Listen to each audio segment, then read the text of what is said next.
Hi, this is Will Panganiban. I'm the creator of Frankensteinway, and you are entering the Fanbase.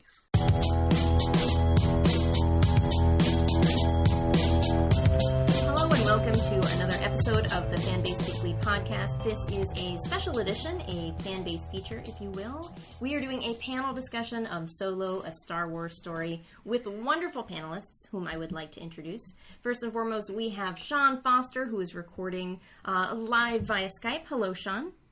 Hello, hello. We also have Phillip Kelly. Hello, Phillip. Hi. We have Livio Ramondelli. Hello, Livio. Hello. We have Yehudi Mercado. Hello, Yehudi. Hey, hey. We have Claire Thorne. Hello, Claire. Live long and prosper. Oh, wait, this is a different movie. Sorry. Already. Yay. I still love you. I still want to bring everybody together. Oh, I want you to Represent. I want you to put in the sound of a slamming door. Left, yeah. Tire squeal. And last but certainly not least, we have Bryant Dillon. Hello, Bryant. Hello. I am Barbra Dillon. I am your host for this Fanbase Feature panel discussion. As we do, we will be discussing thoroughly the movie Solo, a Star Wars story. There will be plenty of spoilers ahead, so this is your forewarning. We will be diving into spoiler territory. If you have not yet seen the film, please be advised. Before we dive into our discussion, Bryant, would you mind telling us a little bit about the film? On the shipbuilding world of Corellia, a young Han and his lover Kira long to escape the clutches of a local criminal gang, which preys on orphan children and enlists them as thieves in return for survival and protection on the planet's harsh streets. Han and Kira's getaway plans go awry, and Han escapes Corellia, but Kira is apprehended, and Han is forced to leave her behind. Years later, Han runs into Kira again when he and his Wookiee companion, Chewbacca, join a gang of galactic smugglers.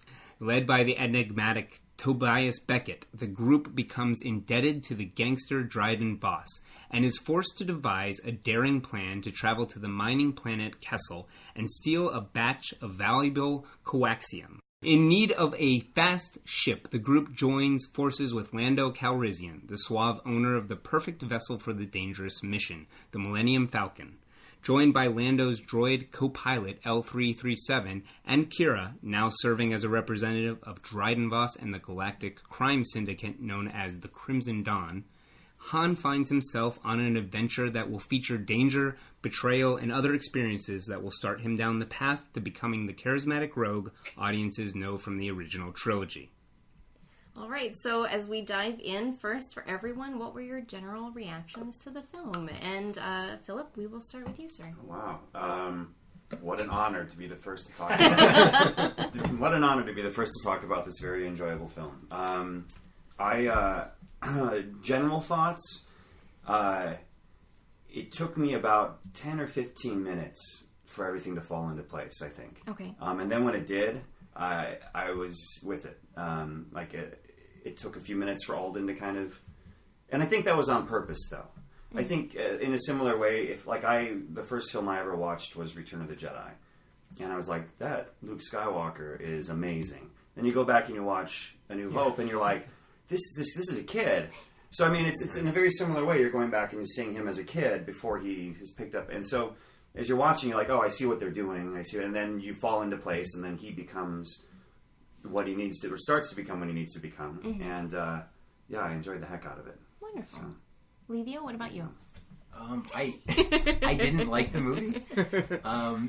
I thought Alden was great. Like, I had no problem with him. I think my problems were more from a sort of story standpoint of, like, I didn't really see a reason this movie needed to exist, which I think was kind of the criticisms going into it. Mm-hmm. But now that I've seen it, I think if you're going to do like a Han Solo backstory, you need to show a guy that's like selfish and careless, and he becomes the guy we know later, you know. But I felt like he was essentially a pretty good guy through the entire movie, you know. Mm-hmm. Like, I thought he really sacrificed a lot for his friends. He went back to rescue people.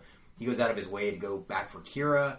He cares about Chewbacca. That I didn't feel like you saw kind of a bad guy that needs to be redeemed later by like joining this rebellious family. He was always kind of like a nice guy. But having said that, I loved Lando. I loved Chewbacca. Like, there were moments of, like, heartfelt stuff in there. But one thing that kind of annoyed me was the idea of that in 1 week of his life, he meets Chewbacca, gets Millennium Falcon, and does the Kessel Run all in, like, 7 days. Like, that's an amazing 7 days. Like when you watch the original movies, he talks about these references. It's like, really, all that happened in 7 days of your life? Like, that's, yeah. But those are my initial conceptualize. Yehudi, what about you? I loved it. I loved every single minute of it.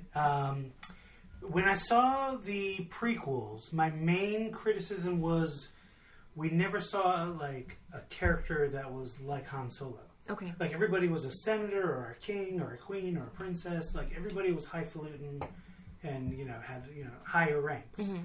So like the idea of a whole Star Wars movie, street level, blue collar, gritty, like that, like hit every single bullseye for me. Nice. So, yeah. Excellent. Claire? Well, I really love this movie. I love this movie kind of on the level that I love Rogue One, and I think it has to do partly with, and those are my two favorite Star Wars movies, arguably. And then you can mix around the original three, the 4, 5, and 6. You can mix those around in whatever order that I'm kind of feeling like in a given day, and those kind of fall in next. And I think that's because I just have always, like Yehudi is saying, I've always wanted these movies to feel like they're more part of a real world. Mm-hmm. And not necessarily that I want them to take away from the space opera-ness of it or the adventure of it, but I've always wanted to just kind of feel like I'm seeing the people who live in the world more, and I think that's what this movie gave me. I have always wanted a movie, if there's any character in the story that I wanted to know more about their backstory, it was Han, even from when I was 12 years old and first watching the movies, and the fact that we get that beginning of a relationship with Chewbacca was just, I could have just stayed in that scene through the entire movie and been perfectly happy as well. Mm-hmm. So it just, I think it rounded all of that out without making anything feel too overdone. Mm-hmm. I love that part of it. Okay. Sean, what about you? I think I'm sort of in the middle, but I'm leaning more towards that. I did enjoy it, surprisingly a lot more than I originally thought. I didn't have faith in this movie at all from the beginning. I didn't need a young Han Solo movie. I didn't need someone that's not Harrison Ford to play him. But then, I was one of the people that was absolutely gutted by The Last Jedi. So I needed something to boost my spirits, and this was definitely a step in the right direction. I didn't leave the theater depressed. I actually left like, hey, I would like to see more of this, which was kind of surprising. Like, if I talked to the Sean 6 months ago, I would have been like, dude, you're going to leave that theater actually wanting more of this guy playing Han Solo. So but I had also made that joke a whiles back, saying it's like, I guarantee you everything important in Han's life is going to happen in the span of 3 to 4 days, like was just mentioned. And, that's basically what it was. But, it reminded me of Rogue One. I like that style. And we got to see something different that wasn't the Force and lightsabers. It was like the seedy underground, which I've always wanted to see more of. So that said, basically that scene when they first meet, which we'll get into, in, I guess, a little dungeon where Chewbacca and Han first meet, I could sit there, I could watch 30 minutes of that if it was kind of like the episode of Rebels with, oh god, I forget, a Callus. Oh, yes. Right. Behind enemy lines, or whatever it was. Yeah. Something like that, where it's just like this character study of these two characters just locked together, and I don't know, I thought that would have been pretty cool. But yeah, no, I enjoyed it, I had fun. I definitely need to see it again. Fair enough. Bryant, what about you? I'm definitely on the positive side. I feel like I definitely agree with Livio and the others who've said that this wasn't a necessary movie. I did feel like this was sort of an unnecessarily risky movie because if you don't have to reveal this, why do it? The only thing that gave me confidence throughout the whole process, I guess, was that Lawrence Kasdan was writing the script, and I loved what he did with Force Awakens. Yeah. I really loved what he did with this. I think this film, while it has definite flaws, it ties together almost all corners of the Star Wars universe in really interesting ways, and it continues themes that you can see through the I guess post Disney deal films, like through Han's Dice and what they represent in these different times. Mm-hmm. And so I just think there's some really interesting like MCU stuff being broadcast, almost foretold through this film. And so I hope that it's successful enough that they do continue to do these side tales and build upon this. And while I would also say I do agree with Livio's point that Han feels a little half-baked by the end, I feel like there's also an implication that there's more time to pass. I mean, he's about 25, and I think he's 35 in the A New Hope. So there's at least 10 years, and I honestly hope that there's at least 2 more films with this cast, because I would like to see the relationship of Lando Calrissian grow a little bit stronger, so that there's a little bit more of a foundation of a friendship, just instead of just competitiveness. Yeah. And I think that there's probably some continuing story to do with Kira and maybe even Darth Maul or Jabba or whoever they're pulling in from these various things that they've set up in this initial film. Mm-hmm. I will briefly say that I was on the positive side in viewing this film. I'd say it's probably a solid B for me. I think that it struggled a bit with pacing in the center. I think that the Kessel scenes were a bit bloated for me. I just kind of felt myself being like, okay, I'm ready to get off Kessel now. No one likes being on Kessel. No one likes being on Kessel. Everybody was trying to get off Kessel, Barbra. Just visit the Spice Mines of Kessel. Which is fair. I thought that Alden Ehrenreich did an amazing job. I totally fell into the character of like, yep, this is Han and I'm good. Wasn't even thinking about it. Can I just back up and remind everybody how many times I've told you that he's amazing? Yes, just you were. Based you on were the one role I saw him in. Yes. Just want to take credit Hail for that Caesar? right now. Yeah. Yes. Yeah, he is great in Hail Caesar. 5 minutes in Hail Caesar. You're like, yep, that's the kid. Yeah. Anyway. But I think what was most fascinating is the second half of the film for me was really fantastic. The reveal, again, spoilers, of Darth Maul. I was giddy. Just small. Just small. No dark. Just small. Small. It made me spiral after the film and as the credits were going on. Also of, and let me go back and look at her name.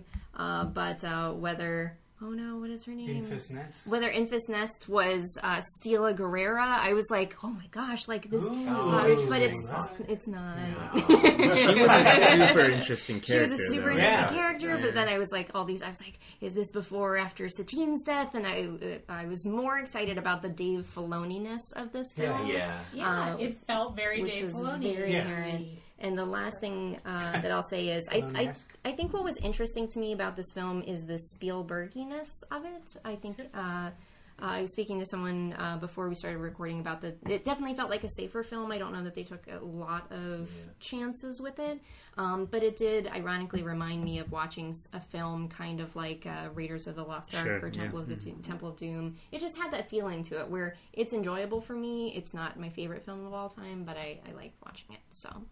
Anywho, let's go on to the second point that we are going to discuss, and that is the lead-up and the behind-the-scenes struggles of this film and how that may have colored our commentary or viewing of the film. As we know, similar to Rogue One, including the much-publicized firing of the original directorial team, Phil Lord and Christopher Miller, the replacement with veteran director Ron Howard. Did any of these struggles come into consideration for you, or were they in the back of your mind while viewing this film, or do you feel like it just stood on its own regardless of that change? Yeah, I felt like when I heard that Lord and Miller, like I love what they do. Like I was like Clone High. Everybody watched Clone High. Yeah, I liked Clone High a lot. I had been on board with Lord and Miller from the beginning. When they announced them, I thought, okay, that's interesting. And then I saw some behind the scenes like photos of the set, and there was like this speeder that looked like a 1970s Pimpmobile. And then I got really worried. I was like, oh my god, what kind of Star Wars movie are they about to make? It felt like, oh, this is just going to become like Pluto Nash or like something like that. So I was really worried that they were just going to go super just Spaceballs, like spoofy and jokey. So I didn't mind when they were removed and then they announced Ron Howard. Like, I knew that with Kasdan, writing the script, like it would have the bones of a solid story. Sure, yeah. So I was worried we were going to end up with Justice League in a way where you could feel where, like in Justice League, you could feel where Joss Whedon stepped in. You're like, oh, we're in a Joss Whedon scene right now, and I was kind of worried that we're going to be like, oh, this is definitely he reshot almost everything. Yeah, and eventually. I forgot about it in the movie. Like, it was a uniform. There was nothing out of place, I don't think. It was all one cohesive I feel like there were a thing, few jokes that you could maybe tell, or at least I felt like were like, all right, this I think came from the improv style of that. Ron Howard came from comedy also. Sure, so it's hard. It's hard to tell. It might simply be, as with any film, some honestly, jokes work for an individual. There were not for scenes in others. Last Jedi that were more ridiculous to me than anything in this movie. The whole Nipplegate thing. The whole alien walrus Nipplegate thing was like... Oh, I thought you meant shirtless Oh, Kylo. yeah, that's true. There are two Nipplegates. Oh no! Just Nipplegate I all thought over the that was going to be a reoccurring character. Sean or Livio, anything that you guys want to add? Sorry. Go ahead. Go ahead, Sean. Oh, sorry. Watching the film, I did not I guess 10 minutes into the movie, I didn't even think about Lord and Miller anymore. I was going in expecting, what you guys just said, a Justice League, which had me really, really worried. But no, it all felt fine, and I didn't think about it for the rest of the movie. Like Bryant said, there were bits and pieces of humor that I thought, oh, this was probably... I'd actually read that one of the first things shot for the entire movie was Han and Chewie meeting for the first time. So, that whole scene, I don't know if it got reshot at all, but that might have been them. Which is interesting because I kind of felt that humor too. We heard Han speak Wookiee. That was fantastic. That was fantastic. And that could have been terrible. What is this? And I just laughed because you know what? It wasn't supposed to be serious, and it was actually, I wanted it to be a little funnier. Just in general, I thought it was going to be a little more slapsticky, but. Overall, no, I think Ron Howard did a fantastic job. It's a solid film. And no, I don't feel it doesn't live up to the troubled, news that we had all gotten. So, yeah, no, they pulled it off. Yeah. I think I was afraid of a Justice League situation, too, where every scene, that's a Ron Howard scene, and that's an improv scene. But you really couldn't spot kind of where things were stitched together, I do think, going in, this movie had, an uphill battle because... No one wanted a Han Solo origin movie, really. People ended up liking it. It's it was kind of a tough sell. And then all the behind-the-scenes drama, I think people were ready to kind of hate it because of that. But having said that, Rogue One also had kind of a troubled production. But I think the final movie also looked pretty seamless, But you could see some scenes in Rogue One. Certainly. Certainly the trailers, a lot of different stuff. But, I want to see that original. Yeah. But I know, Tony Gilroy came out recently and said, he changed Rogue One, a lot more than people think. Killing them all at the end was, an addition, which is seems crazy that was not in there. Right, because weren't they were on board for 2... I think contractually obligated. Did they sign for 3? They signed for multiple films, but there's been some debate as to whether that is implied sequels or the idea of if we do say what if Jin showed up in the Han Solo prequel or whatever for a scene or something like that. Phil, anything else you wanted to add? No, I guess I've been around long enough to see films get terrible word of mouth beforehand because of troubled production, and then you had Titanic. So that's been happening since the beginning of The Godfather. The Godfather. Yeah. So I went in and I just not everything's going to I still watch Waterworld. I like Waterworld. Yeah. It's not an amazing piece of film. But it's not amazing. No, but it's enjoyable. Sure. And I guess it felt like. I preface this by saying I like Ron Howard a lot. He's very different from Terry Gilliam, who say from the very first frame of the film, it's and here is atmosphere. Right. Look at me. I'm the director. Yeah. With Ron Howard, he's very, very opposite. It's very planned. It's very. Sometimes you get the feeling that you're on a set, especially if you're watching the film a second time, and it really takes the story to drive that his visual skills. Yeah. So at the beginning, when I just watched it the second time, I was all right, I very much feel like I'm on a set right now, or a ride going through Disney World right now.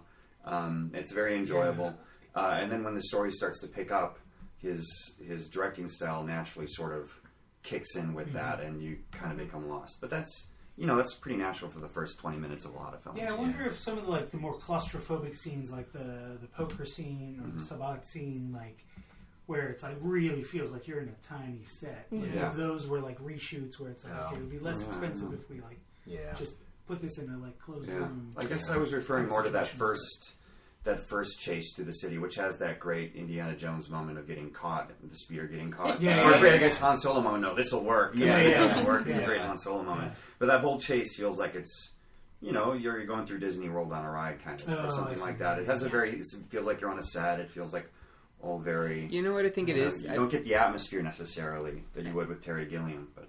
I think it's both Ron Howard and sort of maybe the point of maybe Lawrence Kasdan and Jonathan Kasdan's point of view too. When you look at like the Indiana Jones trilogy, there's sort of a straightforwardness to the way they're telling these stories. It's sort of classic cinema feel. Yeah. It's not a bunch of craziness. Like the characters and sort of the story or the plot of the story have to tell it. It's not so much like crazy shots or experimentation. And I also feel like there's something that I don't personally criticize, but I think is a fair criticism of like, much like Force Awakens, I feel like there's a feeling of like this film had to land. And so especially after losing the directors, let's just bring it in. Let's not worry about like knocking it out of the park. Do a triple axle. Sure. Let's just land Right. on the blades. Exactly. Yeah. Which is exactly what they needed to do, because, and I think to Livio's point and to what other people are talking about, like, do we need this movie or not? I think that was the danger, was if they went overblown and they gave us this, and I'm almost glad that they, in a way, this is my take on the Han character thing, I'm almost glad in a way that they didn't give us this angsty, change in personality kind of story. In some ways, I'm just glad that this movie serves as, when I rewatch the other movies and we hear Han threaten that Chewbacca is going to rip somebody's arms off, I get this extra little bit of emotional, like, punch in that line because I've seen that little moment in this movie. You have this joy of seeing Like, I've seen that happen. What a beautiful thing this movie has given us. But that tacked on with meeting Chewbacca, with just the fact that it was an even kill kind of story in a way. I think maybe, and I'm not sure I'm settled on that opinion yet, but I think maybe that's going to be more meaningful to me. Well, also, like, on the Chewbacca ripping the arms off, like, then, like, so we all get the gag that it was from A New Hope and the joke, but then it's also followed up with banter between them. It's like, I could have worn that as a disguise, but you were too crazy. No, their relationship is fantastic. Yeah. They really achieved that, and they needed to do That's it. my only complaint about the movie, I think, is that we didn't get more time with them shackled together. That would have been fun. I really wanted that to be like a good 20 minutes of the movie, which is amazing. But I do think people...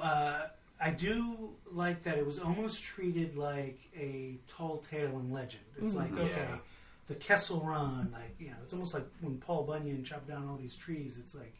It's more like real life. It's like when you the history or the legend of it, and it's almost that feeds into sort of what Last Jedi was doing to a degree. But the legend is way bigger than the reality of the situation. Right. Yeah. So like the way I took it, it's like, okay, maybe in the real Han Solo's life, this didn't happen over 7 days, but in the tall tale, fable version, in the Western style, version, it did. Yeah. Or it's just that Han. I mean, there's going to be more story. Obviously, I think he's got to run in with Kira again, and there's a lot more that's probably going to be more angsty going on. Yeah. And his only thing, the only thing he wants to talk about are those 7 days. Yeah, These are the best 7 days in Han's life. This is all he wants to talk about. Well, and a lot of that is defined, I think, also by a lot of this is like what we see of Han projected forward is defined by that scene where Kira tells him, like, you're a good guy.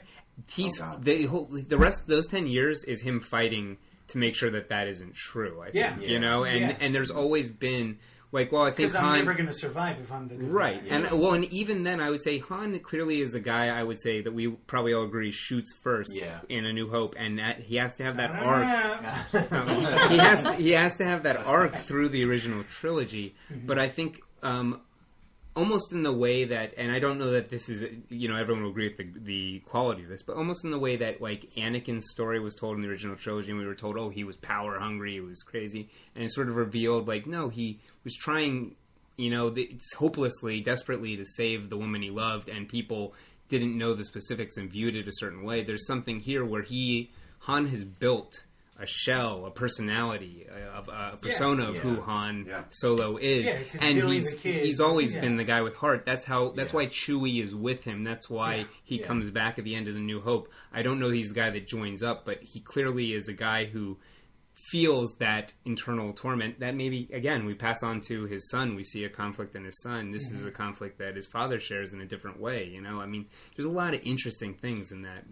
Did we know more about his father, the story of his father, than what we saw in the movie? And I'm not sure I caught everything I don't know. that I should have in this movie, but his father was a shipbuilder. Yeah, he built and so he's a builder of freighters. the same ship as the Millennium Falcon. And I think maybe that what you just said, Yehudi, about how he doesn't want to be seen as the good guy because that is dangerous. Right. It's like that doesn't feel like think survivability about how to he him. grew up. Because It's he probably saw his father as being the good guy, and obviously something very bad happened to his father. And Well, that's actually a really good transition to our next question.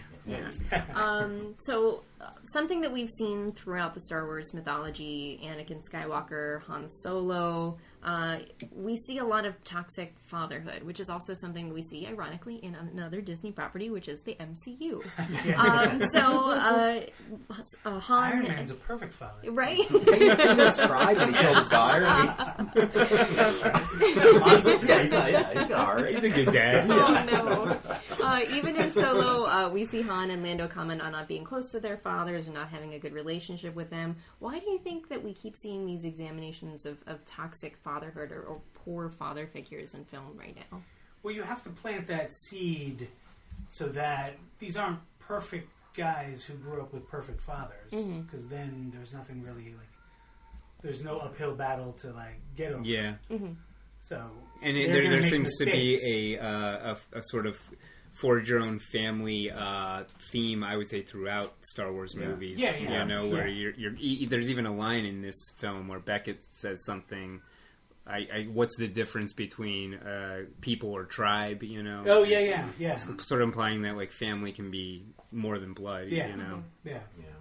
But yeah, Beckett, I thought that character was really interesting. God, Woody Harrelson was he was really good. Perfect casting. I mean, he was really kind of good. like his character from Zombieland. I almost forget that he's crazy in real life because he's always forgetting. Yeah.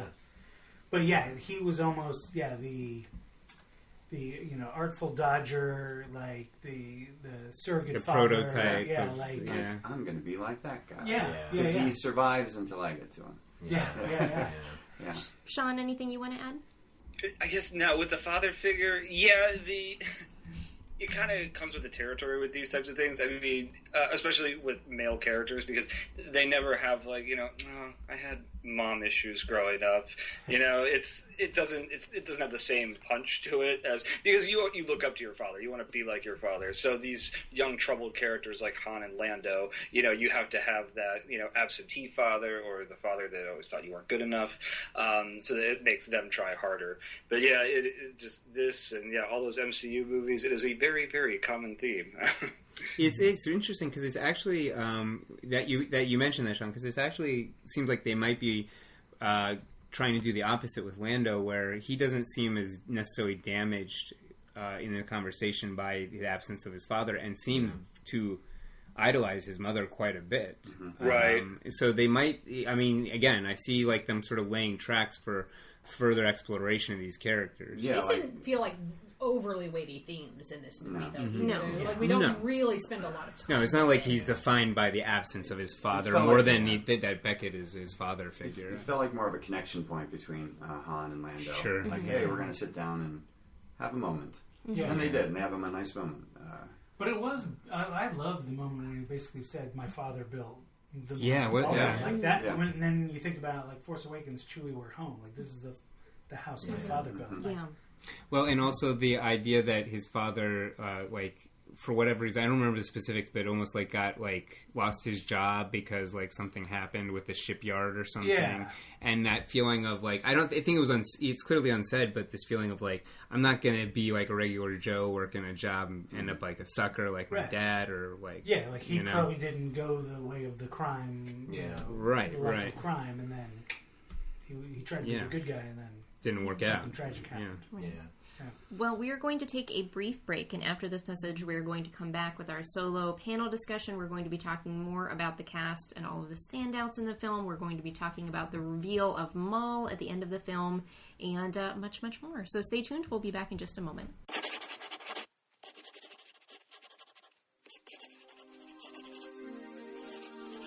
Hey listeners, this is Bryant Dillon from Fanbase Press, and I'm here to let you know that Fanbase Press is excited to announce the newest addition to our publishing slate with The Margins, an original creator-owned graphic novel co-written by David Ocampo of DC Comics' 2017 New Talent Showcase and Paul Montgomery of Wormwood, a serialized mystery, as well as illustrated by Amanda Donahue.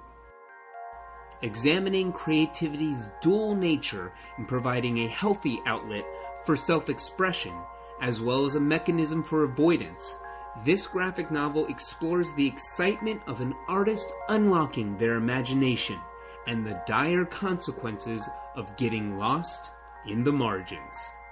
Artist Charlie Keogh's new gig begins as a fun challenge to breathe new life into the forgotten pulp world of Alad, this time as a comic book. But as tendrils of this lost realm creep into her sleepy Portland neighborhood, Charlie realizes that Alad is much more than the lines on a day-dreamt map, more than the sum of an old hack's prose. Alad has its hooks in Charlie, and what was once fantasy has become deadly reality for both the artist and the woman she loves. The Margins is currently available for pre-order through the Fanbase Press website, and the graphic novel will be released for sale on July 23rd, 2018. Pre-orders made by June 1st, 2018 will receive an exclusive sketch by Amanda Donahue, as well as a digital Tales from the Margins companion story by David Ocampo, and a bookplate signed by the entire creative team. Help support the giveaways, podcasts, and other free content we provide every day here at Fanbase Press by pre-ordering a copy of The Margins, or purchasing one of our other awesome graphic novels at the Fanbase Press online store today.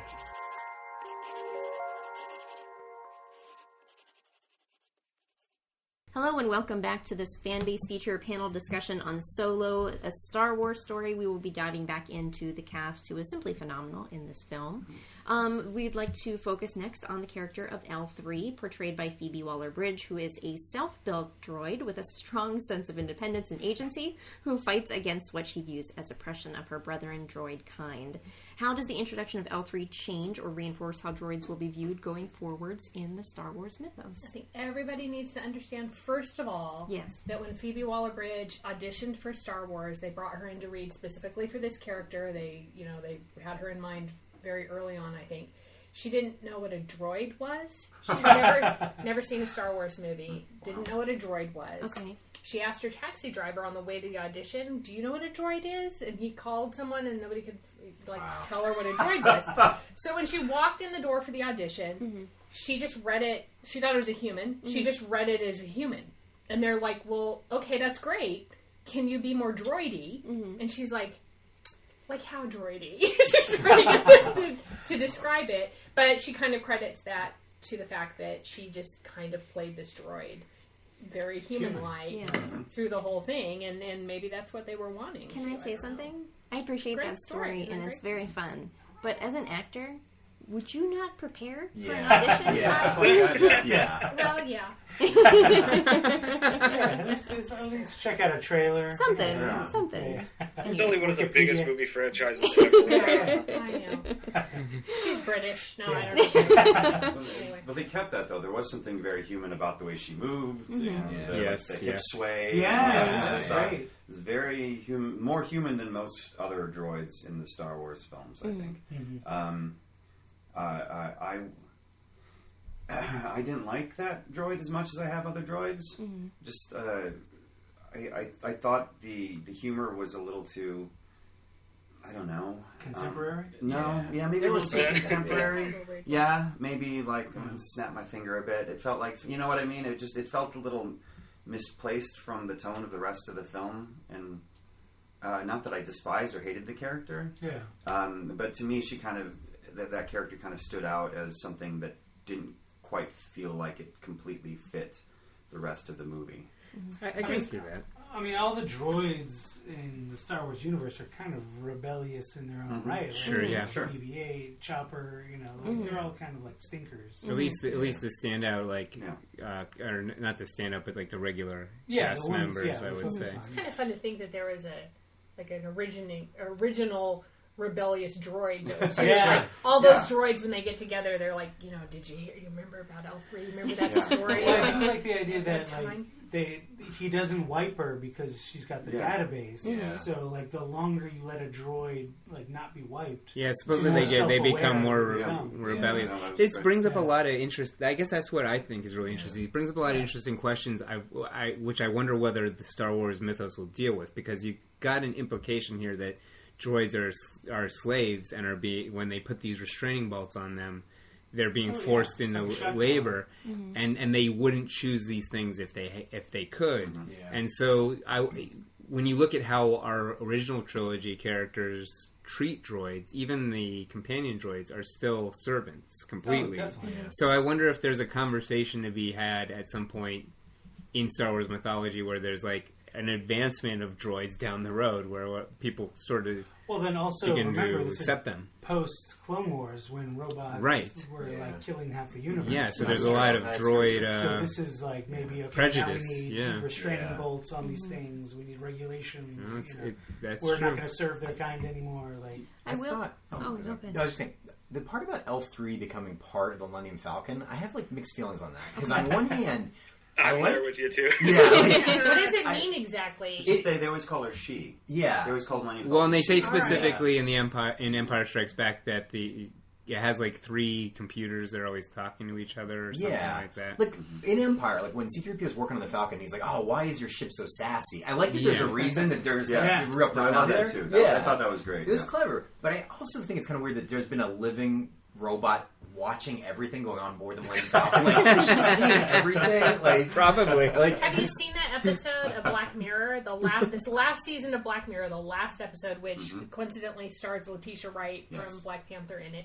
But it is about technology where people's consciousness gets downloaded into technology, and it is horrifying because of the idea of someone's consciousness, an immortal consciousness being just stuck in a place where they have no agency to do things. And but I love because she had performance anxiety when she was sawing through that chaos. Can't watch me. And then the Millennium Falcon always kind of breaks down. So I like that it's sort of and the conversation about with Kira of Lando has a thing for me, but I'm not in it.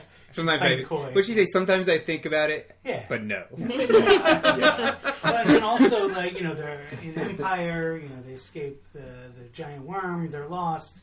The Falcon tells them to go to Bespin. So it's almost she's trying to get back to Lando. Oh, that is interesting. I never thought about all these that. little moments. You're gonna go rewatch it again and go, "Oh, it was great." And I wonder if that leads credence to the rumor. I know, Phil, I've seen you share this, but that people keep wondering who's gonna die in the next episode film, and maybe the character we're losing is the Falcon. That would be. This could lead directly into something like that. I heard someone theorize that the other thing is that Lando could get the Falcon back in 9. I'm like, man, what a melancholy thing that would be. Han Solo's had it. That would be interesting. Now it's yours again. This is just a small thing that I'll add, but after the conversation between Han and Lando about the lack of a fatherly presence in their lives, but the strong mother figure that Lando had, we hadn't gotten to the L3 scene with Kira yet, and I really kind of wanted his mother to be a part of L3.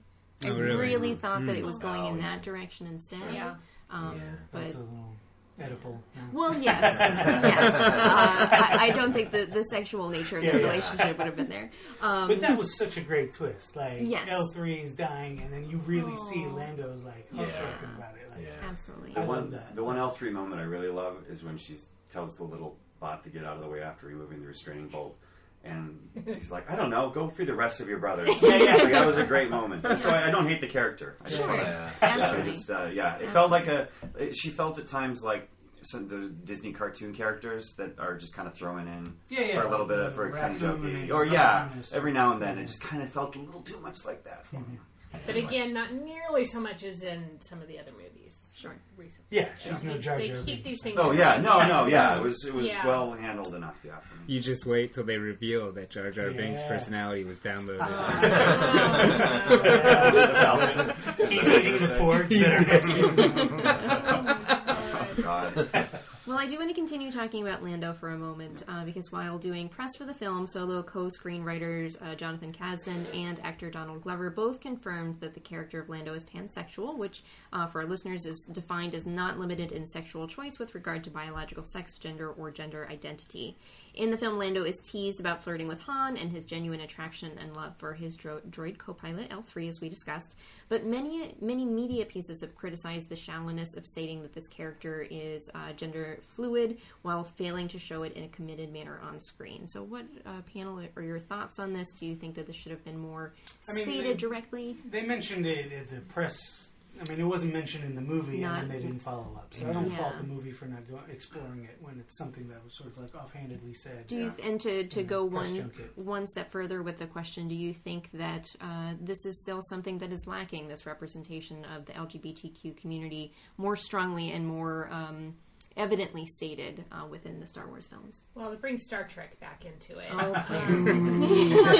It's the same the thing. door slams again. The same thing happened with Sulu's character, right? Sure. Where we have an open acknowledgement and some little, tidbits thrown in that he, you see him with his like a partner, tip of the hat, and they have a child together, and they're nodding to it. I'm not sure that I can fault a movie for not wanting to dedicate, a character arc, right? Like, if they're a side character and it's a side moment in a movie, then they need to be left that. I don't want them to introduce that theme just to be addressing the theme, because that turns into bad writing for the movie overall. Sure. But we just need more of these people, right? Like, we need more of the characters and more diversity, so that this isn't a question. Yeah, you could have easily made Beckett, have a husband. Yeah. Well, any of the characters could have been like that. Could have been It's a weird thing with this character, because I would argue that the attraction that is clearly expressed in the movie for the droid is evidence that the character is pansexual to a degree. Mm-hmm. Yeah. But what it is a completely fair criticism, I think, is Disney and Lucasfilm are kind of getting away with, like, saying, oh, look, we have an LGBTQ kind of character, right, when they really don't have to, like... Yeah, they want the credit without actually... With actually taking, like, kind of putting some skin in the game to the degree, Were the two characters from Rogue One, did they end up being... definitively stated. It's suggested. That seems to be the thing. Suggested. What characters from Rogue One are we talking about? Baz and... Or is it Baze? I don't know character names, so that doesn't matter. The blind guy and the... Oh, okay. Yeah. I'm one with the Force. Oh. Those two. Baze and Chirrut, right? Yeah. I mean, there's so many sides to that argument. Like, you want it to be explicitly stated, but yet, in some ways, I think that the writing around that kind of diversity, when it's just put there and not overly explained, that feels more diverse as well, because you're not having to wave a lot of flags, like whatever, to point it out. Terrible movie, but did you see the Independence Day sequel? Yeah. Oh, jeez. Yeah, and boy, was that terrible. Yeah, we did a Fanbase feature on it, so listeners, be sure to check that out. Brent Spiner character, that was actually nice. Yeah, because at first it's like, okay, you think it's just the lab partner knitting him sweaters and just kind of a goofy character, and then it's like, oh no, they're like in love. Yeah, that's nice. You said one nice thing about that movie. I mean, hopefully, hopefully if they do a Lando film, that's something they'll be able to explore then with him. Sure. Yeah. It would kind of be great, honestly, if he like had like a guy, girl, alien, or droid in every port. Robot. We don't know his relationship. We don't. It makes you think a little bit more about his relationship with his security officer in Cloud City, because you just think more about it. Yeah, sure. Also, this went like quick in the movie, but when L3 is talking to Kira and she's like, I love Lando, and Kira's like, how would that work? And L3, doesn't she say it works? Yeah. So that's implying that they're already fooling around. They've done, they maybe had a few weird nights or something. Like, it goes by quick. Weird. Yeah. Well, I mean, like, I would say what I think is weird about it is there's clearly an awkwardness, because, like, I think they had these nights, but she's kind of like, it's getting weird. You know? Like, we're supposed to just be like working together. Shape of Water really opened this up. I don't want a relationship. I'm just here. Yeah, I'm here to fly. Sean, I want to make sure to give the floor to you. Anything you'd like to add? A resident robot. Yeah, it's just... I agree with basically what everyone is saying. I'd like to see, more showing, less talking. It does feel like an afterthought. Lando Calrissian, he's a pansexual, and just because they say it, in an interview means that it's true. Now, that said, if I was to believe any Star Wars character was a pansexual, then Yeah. My reaction was like, like Bryant just said, like, everybody's, Rhodians and Twi'leks and donk droids and, whatever. I buy it.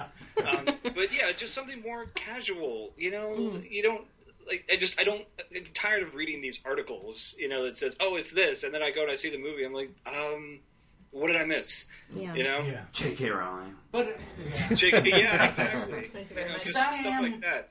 And then there's movies like Annihilation where, it's like female representation, and it's just, those are just women. It didn't have to be women, but it was. And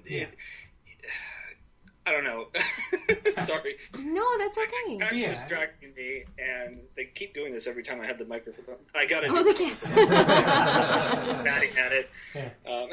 Yehudi. I love you guys. I think we're all just waiting for the day where we get to see like an action star that also happens to be a gay character. Sure. We're all just waiting for that day. Yeah, absolutely. What day? Can we talk about Kira soon? I don't want to take Sure, a debate, let's go to Kira. I have thoughts about Kira in the terms of like how women are frequently written when they're in that role. And I've spent a lot of time thinking about it since we saw it a couple of days ago, so 48 hours, but anyway. But just thinking about how many of the tropes they did not resort to, I didn't feel like her character was lazily written at all, because so many times you get, women who are in that position who are the love interest, who've been betrayed. She's betrayed. She's gonna get her revenge on him, and she's full of revenge, or she's clearly, there's a relationship between she and, we need to talk about Paul Bettany as well. What's his character, Dryden? Vision. Voss? Yeah, Vision. Dark Vision. He turned to ash and showed up here. Yeah, exactly. There's clearly a relationship there, but even in that relationship, I don't feel like they went to a lot of the lazy, abused kind of she's the sense that she's controlled. Yeah, and you're not entirely sure what her motivations are, even at the end of the movie. Like, I don't know if she walked away because she wanted to, or if she was being self-sacrificing and knowing she's that very she complex. And I appreciate the fact that they kept all of that complexity in her character and didn't give her all of these what are typically very female characteristics that are kind of lazily, she's bitter, she's a you almost don't expect her to make it to the end of the film. You expect her to betray Han in several instances. I at one point was expecting her to be Enfys Nest, but they subverted all those expectations. And even the most exciting thing for me is not only that she survived, but they've apparently released a Forces of Destiny short with Kira in it, and so it's clear that they're adding this character to the ranks, like going, hey, this is another, like, maybe she's sometimes duplicitous, but this is another strong female character. She knows Maul. I mean, she knows of him at the very least, and knows potentially who he is or was. And she's pretty damn handy with a sword. I'll just put that out there as well. So there's a lot of potential, weird potential there. So much better than Terminator Genesis.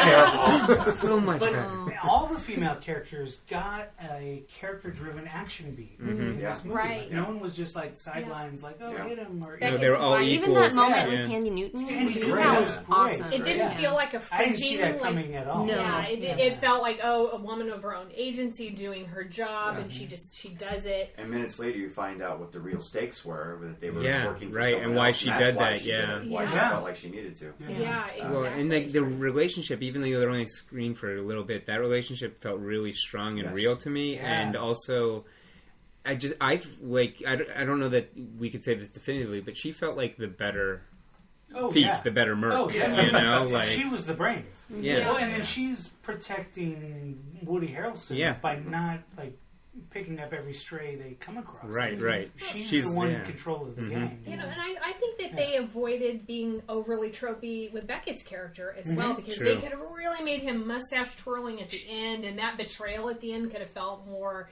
hackneyed than it did. And you believed it. Like he didn't. It wasn't this big shift in character. It was a solid script, pretty much. Yeah, it really was. He stated, don't trust anybody. I think Kira does lay out her motivation, and I think it's the same motivation that Tobias lives by, is that you don't win, you just try to make it as far as you can in the game. And Stay I think alive. her motivation to do what she did and then go after Darth Maul was to continue playing the game and not run into a wall in which she's not going to survive. But it was self-serving, not written in a way where you for sure. You're like, what a bitch, you know? No, like exactly. you understand, and in a lot sure. of ways, she's that other side of the Han character. Yeah. You know, they're both the same character, but she's the actual bad guy to a she's- degree. She's turned down a slightly different road because Slightly of darker. circumstance and decision and agency on her own. Yeah, I thought She's not a victim. I've seen some complaints like the Darth Maul reveal was like just fanboy service, but No, it's fangirl service. This is Barbra. Barbra. But like you heard the dreaded Crimson Dawn. You know who he works for. You know who And is so counting on you this. really needed a super powerful bad guy to be like. Well, and everyone to expected control. it probably to be Jabba, right? I mean, I guess that was just like I felt like that was a subverting an expectations to reveal that. You know. Well, let's segue to discussing the surprise cameo. Ray Park reprises his role as Maul, with Sam Witwer providing the voice performance for the character. I know, we too. I'm so happy. I'm so happy to see Ray Parker and not hear his voice, Yes. but hear Sam Witwer. Yes, I was so happy. I had no idea either of those things were happening. And I was also fairly delighted. Credited simply as Maul, most filmgoers may be unaware that the character survived the events of The Phantom Menace, leaving his past We all survived the Phantom Menace. We did. Qui-Gon did not. Oh, no. In other ways, he did. Fair enough. He ascended and to he a has better taught level. others the same. But he has left his past behind as a Sith and is now working for himself in the criminal underworld, leading the criminal underworld, as it were. Those fans who have followed the Clone Wars and Star Wars Rebels animated series will be more aware of the character's past and the context of the cameo. But do you feel like this, and Yehudi, to your point, do you feel like this hurt or helped the film? And what was your reaction to the reveal? And how do you feel like this helps to tie together the Star Wars universe? I mean, I thought when Rogue One showed Jimmy Smits as Bail Organa, even though the prequels are not the greatest, yes, any sort of tying into them, I cheerlead for some reason. So any tie to the prequels, I love. So. Those characters are still valuable, and the actors are still solid for the most part. But I loved even little things like Voss's didn't he have a double-sided blade? Had, my husband was explaining that to me, and I still don't understand. It's a vibro blade, which is a technology that they have in Star Wars where instead of having a normal knife, they do have normal knives, but they also have vibro blades, which they electronically vibrate at a incredibly high speed, so they can cut through things even more. But honestly, that I'm giving that canon from an RPG that came out when I was in high school. So it might have changed a little bit since then. Yes. Sean, what about you? I didn't see it coming. I can tell you that much. I'm indifferent with this. Like, I was expecting... So, I'm glad that they didn't kind of blow their collective load with every single reference that they could have made. I was expecting Jabba. I was expecting Greedo. I was expecting Boba Fett. Any little thing, tied to Han, I was expecting. So Maul... did not expect that. I did get kind of a little mad because I was like, yes, we've almost made it through the entire movie and no Force references and no lightsabers. And then, bam, there had to be a lightsaber. He specifically showed it for you, Sean. Yeah, I know. I was like, kind of rolled my eyes. I was like, God damn it. Maul does it again. Hologram technology is usually it's just blue, but for reasons for this, we had to see his red face and his red lightsaber. But I digress. Crimson Dawn. It does open up a lot of things. I follow the cartoons, so I know. I have friends who have not seen the movie, and I know once they do, they are going to be like, what the F? Like, I got cut in half. They're going to be mad. I know my friends are going to be mad. And I'll be like, you got to watch the cartoons, guys. And they're like, no. It's an interesting choice. It fits the timeline. And I love, like Barbara said earlier, like there was some Filoni feels in this movie. And that was a big one. And I did we got to hear the Whitwer. I knew it was Whitwer immediately. So that's cool, but it kind of like it already. My brain started to think of the next movie where now Han is going to be going up against a criminal organization with Darth Maul with a lightsaber. So Maul's going to have his lightsaber. Who's he going to fight? Are we going to bring in? So my brain's already thinking in advance of how they're going to do this, but I don't know. I liked it and I didn't at the same time. Yeah, I'm 100% with you on that. Like, on one hand, I loved seeing Maul because I do like what you were saying, like tying in the whole trilogy or the whole series now. But it immediately confused me because, like, the robot legs, I looked for those immediately. So I'm like, okay, they're going after Clone Wars, and I like Sam Witwer's voice. I thought that was great because I watched the Clone Wars and Rebels. But if you watch those series, you sort of know Darth Maul's entire history, including what happens to him. So there's not a lot of... If they're going to stick to that continuity, there's not a lot of tension about what's going to happen to that guy, So that was weird to bring him into live action.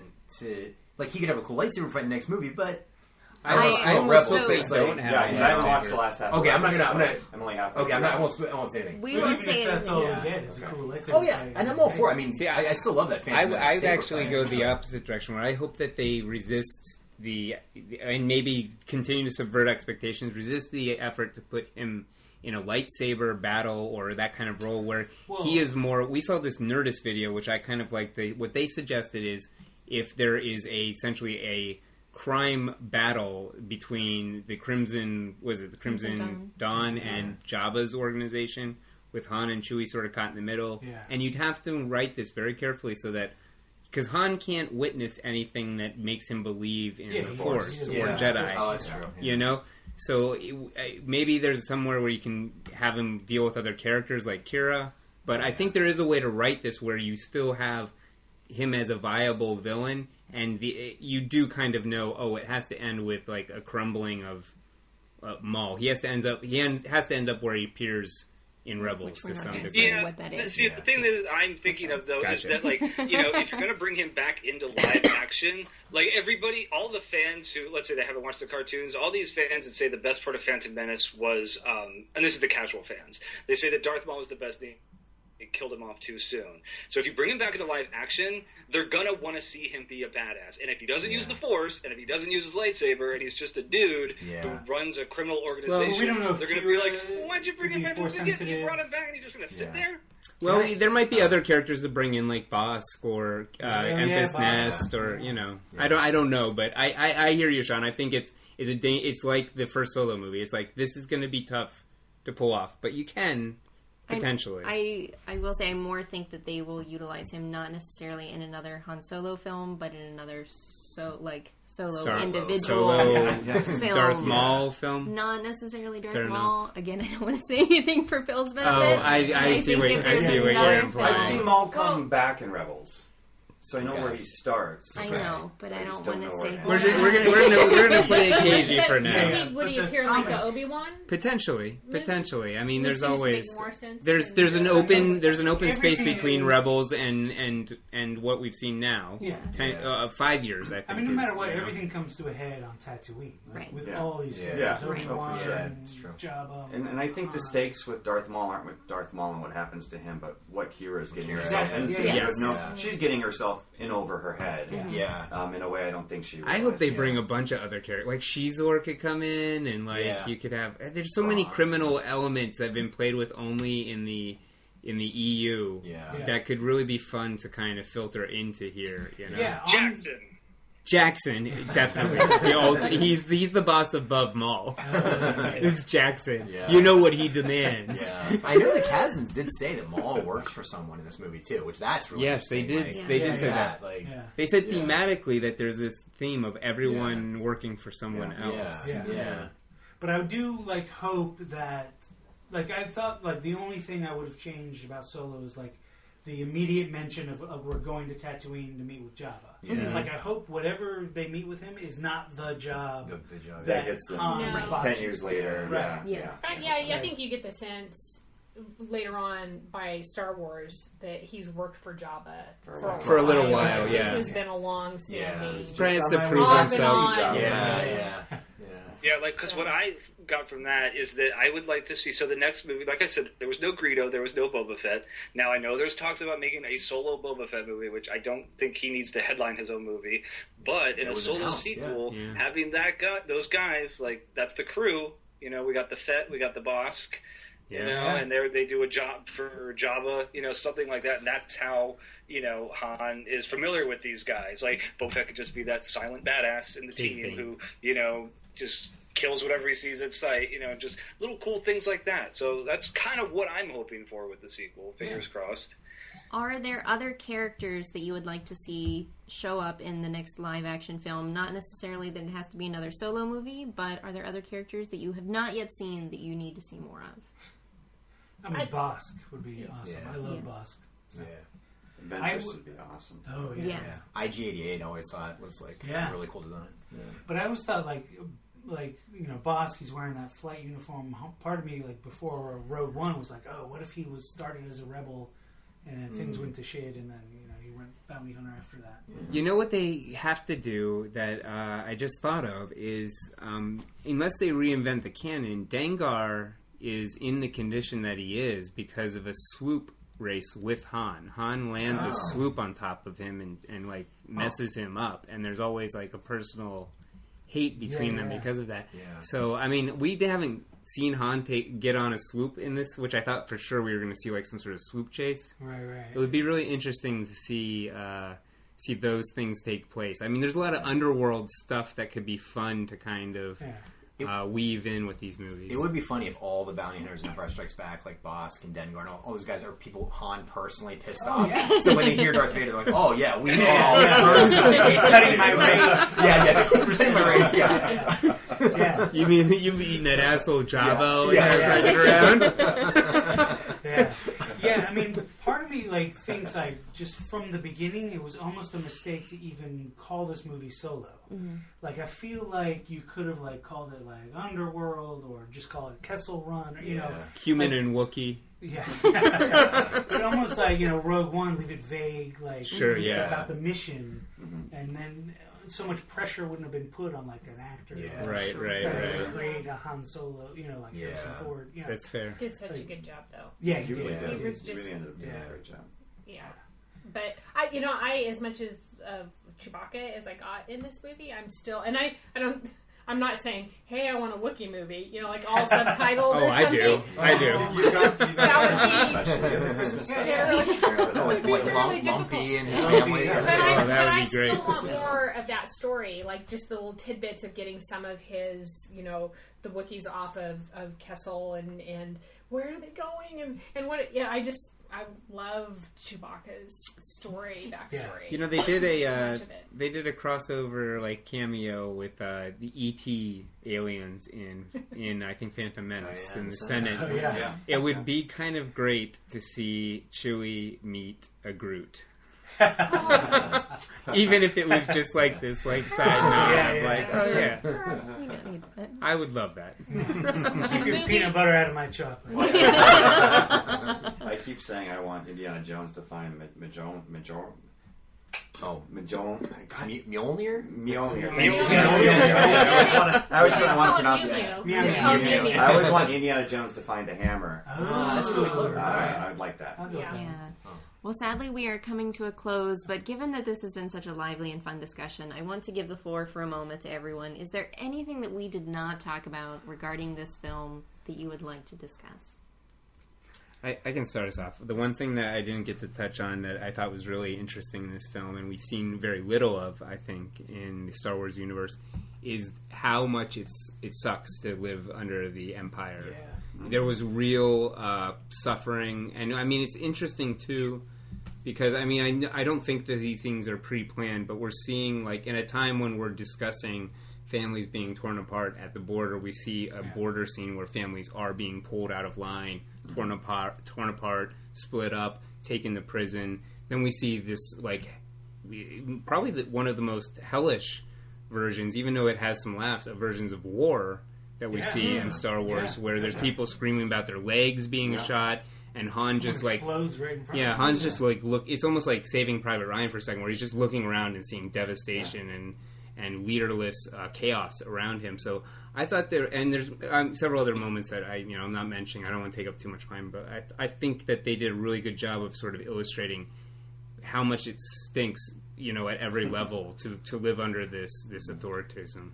I want to piggyback off that real quick, and because I think it was really, really great to set this, or that it is set before the Empire's really become into full fruition and really owns the galaxy, that they could have a small-scale, character-driven ending.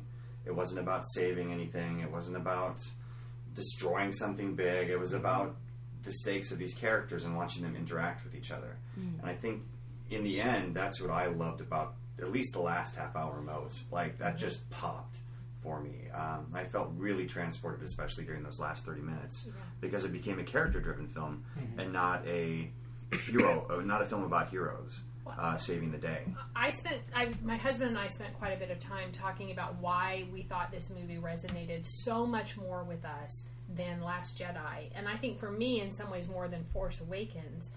And I think it's because you can really feel that dichotomy between a movie that is character driven, and even though there are a lot of action pieces in it, none of them felt overblown. None of them felt like they were. You think of the set pieces in this movie; nothing felt insane. Whereas in Force Awakens and Last Jedi, especially, it feels like the episode movies are so reliant now on these massive set pieces where it looks so and they don't work. They don't feel believable. They don't feel filled with emotion. You know what I mean? Like, I was thinking in particular in Last Jedi, the whole sequence when Finn and Rose get captured by Phasma, and you have this whole last fight scene. Through that whole thing, I just kept thinking, this is so ridiculous. It just doesn't hit for me. Whereas the last 30 minutes of Solo really felt filled with tension and just, I'm going to think about those scenes. And I hope that I hope someone's saying this and saying, let's get these big episode movies a little bit, like, just dial them back a little bit more. Yeah, because that's one of the complaints I kept seeing was like, oh, the stakes were so low in this one. It's like, well, yeah, it's great to like turn down, like, you have Avengers and you have Ant-Man. But that final fight between Paul Bettany, Dark Vision, and Kira, Dark Vision, Han, that room was amazing. Was just so well done. And if you could have that with Phasma, if you could have that kind of fight, and that kind of set piece with Phasma, how amazing it would be. Livio or Yehudi, anything you'd like to add? Yeah, like, I mean, as much as I didn't kind of like the Solo aspects, although you guys are making me like the movie more. But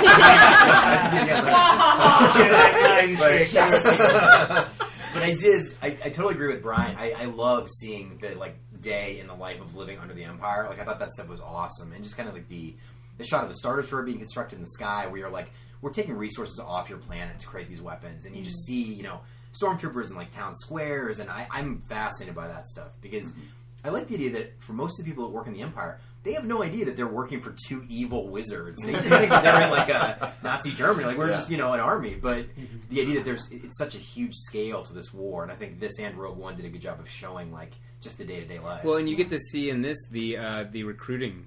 Which is awesome. Yeah, super with cool. the Imperial March. Right, and people are like Han Solo is the one of these Imperial guys. March on the TV. Yeah. It was so nice. But you have a character just like anybody. Like anyone could have been Han Solo and walked on into I those wanted to hear the ranks. voice. You know? Would you like to hear more? Yehudi, what about you? I mean, I love that it was a love story. Like, his entire goal was to get back to the girl he's in love with. And I just felt like, oh, that's perfect. Like, that was a great, like, MacGuffin to basically put on the movie. And he didn't slut shame her at any point in the movie. Right. It's amazing. Yeah. But yeah, I just felt like that was a beautiful way to treat that character. Because we know he's going to get bitter and hardened over time. But to see his sort of, like, wide-eyed, romantic hopeful, side. idealistic. Slowly get torn away. Yeah, like he just knows, like, okay, all I have to do is like survive this war and then save money, and you know, like he just knows it's going to work. Like, I just love that. That's how he thinks about everything. Yeah. And that's why it fits so well into the later Star Wars films, because he still has that. Right. Everything I try is going to work. Yeah. Like, I am that jump to confident light speed every like, time through a force field. Land in the snow. Yeah. Sean, what about you? I have a few, like a little list here, things that I did like and I did not. I loved that Lando calls him Han. That was so Smart good, ass at first, and then he corrects him. He's like, "No, actually, it's Han." He's like, "Okay, Han," and he calls him that the rest of the movie. I love that because he's, you know, these guys are like best buds. And in Empire Strikes Back, when you first meet him, he's always like, "Han, buddy, Han." So that was a cool little throwback. Someone just mentioned hearing the Imperial March in the ad. I don't like that. They've done that on the cartoon also. That takes me out. Hearing the Imperial March, I don't know. I'm not a fan of that. I also didn't like how we have to have like origins for everything or like callbacks to like everything. Like L3 whatever 37. You know, they don't serve our kind here. I'm like, come on, yeah, I know. I know that line. I've heard it a million times in A New Hope. You know, stuff like that just kind of rubbed me the wrong way. What was it? Yeah, don't serve their kind here. There was a few others. I'm not going to go into it. There was one other connection to the wider Star Wars world, and that was the beginning of the Rebellion.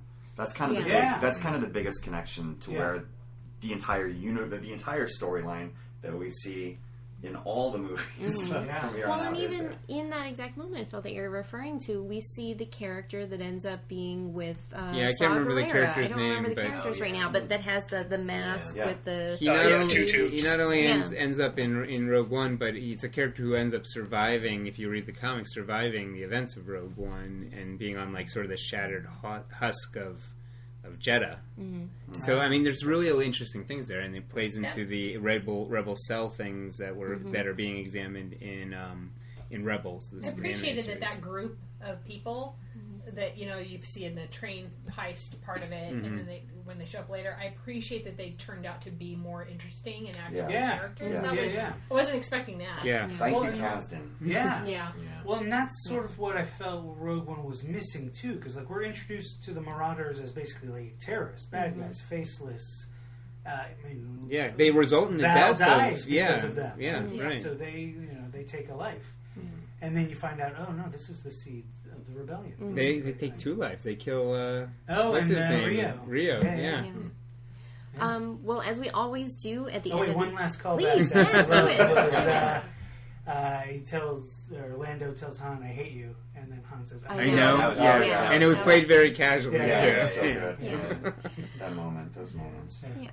As we always do at the end of our Fanbase Feature panel discussions, we like to get from our panelists recommendations of other films, TV shows, comics, etc. that our listeners might check out if they enjoyed Solo: A Star Wars Story.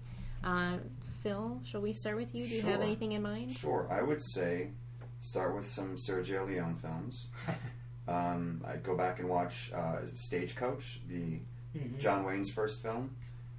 Check out some of those great westerns, because this, especially Butch Cassidy, especially in the end when Tobias and Han and Chewie and Kira step out to face the Marauders.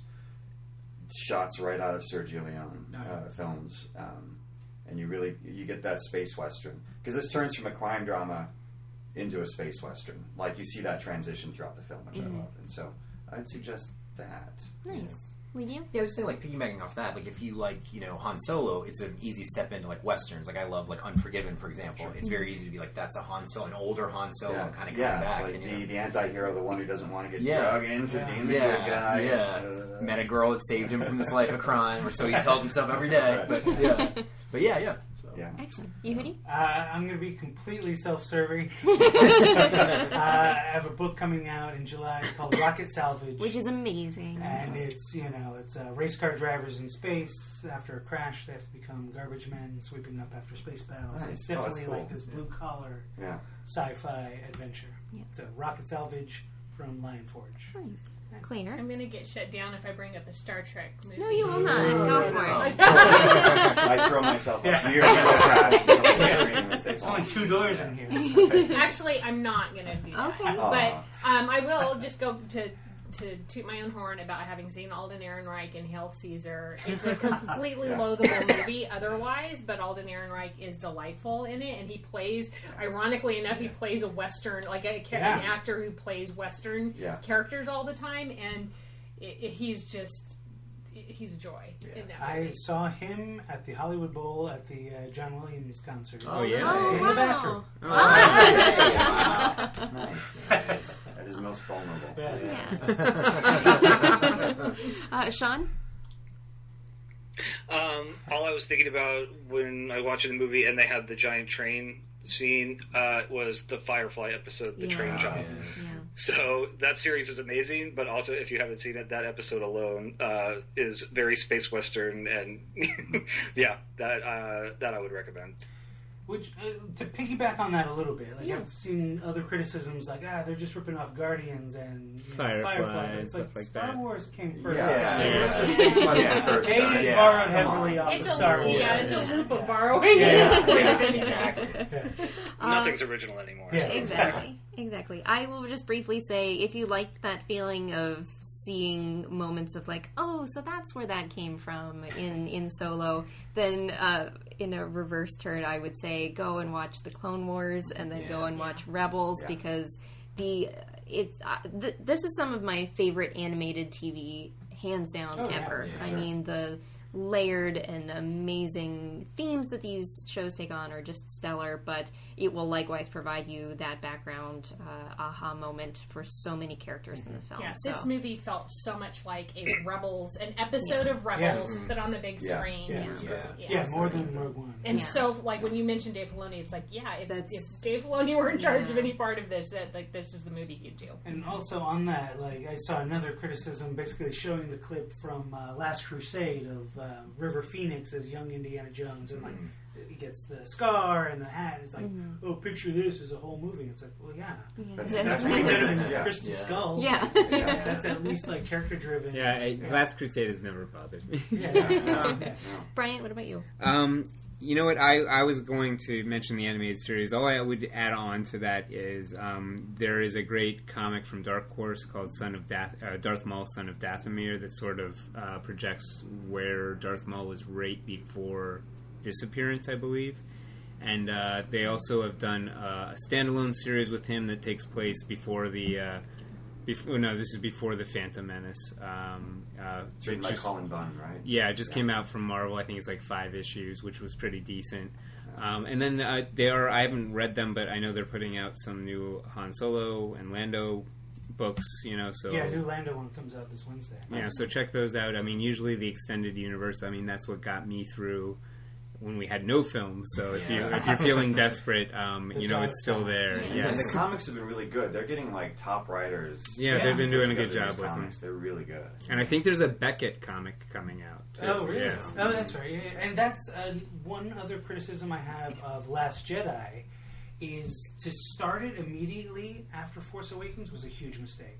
Huge I mistake. feel like you needed a 3-year gap of her training on the island, and then you could have then had that whole 3-year time period of Finding another milk source. yeah, exactly. Other shades of milk. You're saying to put other content within between other the content, two movies. and then also what were the stakes of blowing up Starkiller Base? Nothing. They were just as huge. Sure, Even sure, though yeah. they lost a giant planet. They were still fine. Yeah. They evacuated all their ships right before it blew up. Yeah. So the time jump just helps and you can fill It in the does gap help a with little bit. comics It does and seem to stuff help a like little that, bit, yeah. I also just remembered a quick thing I'd like to mention. Sure. There is, it is literally the most obscure reference in Solo, and I kind of geeked out a bit. Please. Is that Kira knows Yes. Kasi? That's unbelievable. Who was that? Is that Brian? Are you the only other one that got that? Yeah, I'm the only other one. I had Masters of Terraskazi, So did I. the It was a PlayStation fighting game. on the PlayStation. It's one of the. It's like Mortal Kombat Star Wars. Essentially, Terraskazi is martial arts in the Star Wars universe. It's been Which implied is in still a few canon, things, I think. but it is still Maybe? canon. Yeah, I think because I think Okay. it's been adopted in a few books. Nice. But In the theater, it was me and one other guy. You high-fived across the auditorium. yeah, that was pretty great. Well, I want to say a huge thank you to our entire panel. Phillip, Livio, Yehudi, Claire, Sean, and Bryant, thank you so much. This was such a fun panel discussion. I know these Star Wars discussions can sometimes veer off into more negative territory, but I appreciate that even with such a diverse group of opinions and perspectives that it was still a fun discussion. And we may have even converted some. did. I've been going to Starbucks everywhere and been going you should see it, you should see it. I'm getting people to see this movie. And now, because of Starbucks events, they're we can't ask him to leave. I'm staying. Well, thank you to everyone. Thank you to our listeners for checking out this Fanbase Feature panel discussion. You can find more panel discussions like this one on our iTunes page for the Fanbase Weekly. So thank you again for listening, and we'll see you next week. This has been part of the Fanbase Press Podcast Network.